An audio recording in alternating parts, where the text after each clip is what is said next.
Pertemuan Daud dan Yonatan terjadi setelah kemenangan atas Goliat. Daud berdiri di hadapan Saul sebagai pemuda yang baru dikenal. Kemenangan telah terjadi, tetapi struktur kerajaan belum berubah.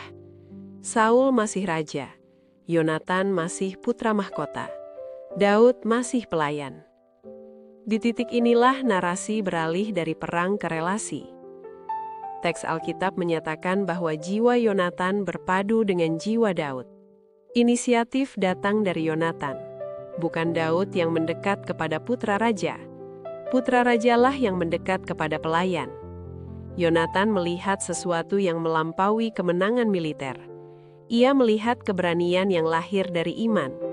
Ia melihat legitimasi yang tidak bergantung pada tahta.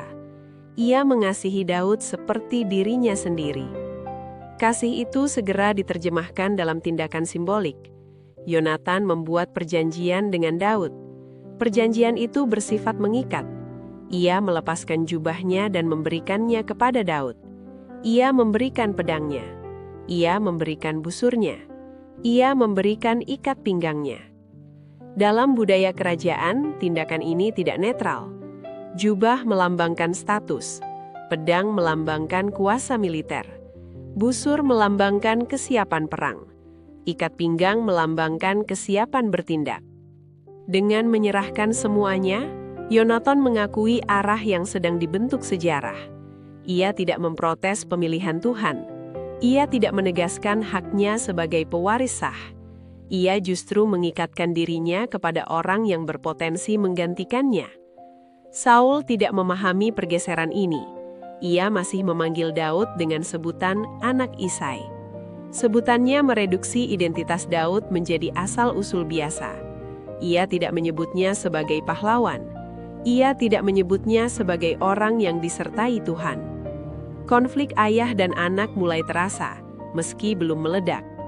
Yonatan melihat dengan jelas apa yang Saul tolak untuk lihat. Ia tidak melawan ayahnya secara terbuka. Ia memilih setia kepada kebenaran yang ia pahami. Kesetiaan ini bersifat tragis. Ia tidak mengubah hasil akhir bagi dirinya. Ia tetap tidak menjadi raja. Namun ia tidak menjadi musuh Daud. Perjanjian itu juga melampaui generasi mereka.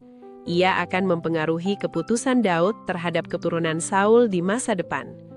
Relasi ini berdiri sebelum tahta berpindah tangan. Ia lahir sebelum konflik terbuka terjadi. Narasi tidak banyak mencatat respons Daud. Ia menerima perjanjian itu tanpa deklarasi panjang. Diamnya menjadi bagian dari struktur cerita. Perubahan kerajaan tidak hanya dibentuk oleh peperangan, ia juga dibentuk oleh kesetiaan yang sunyi. Di antara mahkota yang belum berpindah dan janji yang belum terlihat, perjanjian ini menjadi fondasi moral bagi perjalanan Daud berikutnya. Tahta belum berubah, namun garis dinasti telah mulai retak secara sunyi.